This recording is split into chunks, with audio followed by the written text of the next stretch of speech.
All right, let's dig a little deeper into the story of the markets. Joining us this half hour is Som Seif, the founder and CEO of Purpose Investments. Som, good to see you. Great to be here, John.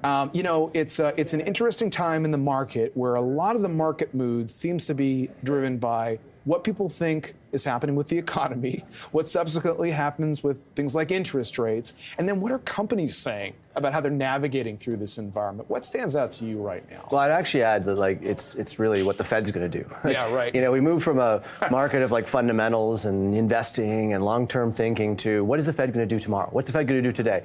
And what new information is going to maybe change their mind? Ultimately, that's a really sick market. It basically tells you a lot. And I think it's, for investors, something that we have to be, sort of mindful of. We have to step back from and sort of look at the bigger picture as opposed to what's happening minute by minute, day by day, on any new piece of information that comes out. Because ultimately, yes, the Fed has a long-term plan that they have to implement, and they have sort of things that they have to monitor. But the changes in one little metric isn't going to ultimately change their mind dramatically. And I think, for example, you get a little uptick in inflation or you get a little downtick in inflation, ultimately they are worried about inflation. That's the principle, and they're going to be thinking about that. And we're seeing that kind of play out in the market every day right now. Yeah, and you're a business operator as well. How do you feel about the road ahead for the economy? It's amazing how many different scenarios we have painted over the last year on what could happen. What is happening? Yeah, look, if you talk to Canadians, you talk to Americans, everyone's feeling the pinch. Reality is that it is a painful thing. At the same time, the statistics and the data are showing us that people are still spending. People are still feeling good about, their consumption component of it. And so those things are troubling. Those things are in conflict with each other at some point.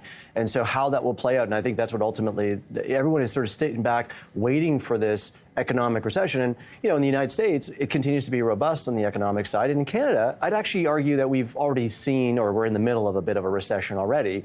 We're seeing the pain felt in real time. So I think the reality is that economy is going to have some impact of the higher interest rate. Maybe not as much as everyone first thought. 5% is actually probably more of a normal rate that we, not so long ago, were sort of normalized to. And so, maybe people can live in this environment. It's really a question of how will inflation play out of this, and will we see inflation pressure such that rates have to go higher? We do have audience members who will remind us of a time when interest rates were a lot higher than they are today, right. And you navigate through it. But I think at the end of the day, people are also trying to figure out, after a decade plus of money being plowed into the housing market and people in this country taking on more debt to buy a home, now we've got a new test, it feels like, on what it means to navigate just having a lot of personal debt in a household in this country. Yeah, and you actually, John, I'd say that we haven't really seen the pressure of it because only a certain amount of or percentage of households are feeling the actual interest rate impact on their day-to-day budgets. That's still, as you know from the bank CEOs, they'll talk about it in the next 2 years, you'll see that start to roll through. And, that is something that I think people are hopeful for, is that, interest rates come down and maybe that'll alleviate that major wave of pressure on the broad consumer. At the end of the day, though, it is a trade-offs, right? You have a certain amount of income, a certain amount of costs, and you have your debt loads, and ultimately it's servicing that. And governments have that same problem, as so do individuals.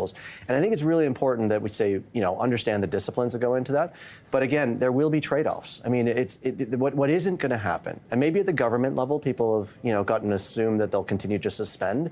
But at the individual level, there is a cap and there is a maximum. And so you ultimately have to be disciplined.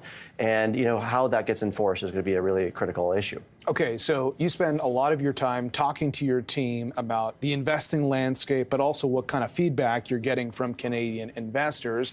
And I think beyond just having disposable income to go and buy things, beyond just paying your bills, I think, and there's a reason BNN Bloomberg exists, there's a lot of people that are trying to put money to work for them, for their future right now. Are you concerned at all about people having less flexibility to do that in an environment like this? Yeah, look, it's a major issue. We don't get taught this important line item that is investing and saving is actually your responsibility, your retirement. And so it actually isn't a compromise. It's not something that you sort of sit back and say, oh, it's an option. our view is and one of my core beliefs has always been that from the day you get your first paycheck, you always have to put a percentage of your savings into actual investments and savings for long-term thinking. And when you do that, it actually pays off. And so if you start to trade off of that, it actually becomes an issue. And so this will be an issue as we go into budgets being squeezed, people making those trade-off decisions, and what do they trade off? What we see and we hope and we continue to see is the discipline of investing and structuring. And, this starts with, government frameworks, education, all the rest of it. I think we have some really good retirement programs in this country that encourage the right type of, investing and savings. So RSPs, TFSAs, all RESPs, all those types of things are really important savings programs. And I think that, for Canadians, it's really critical that they utilize those and maximize those as much as possible. All right. Well,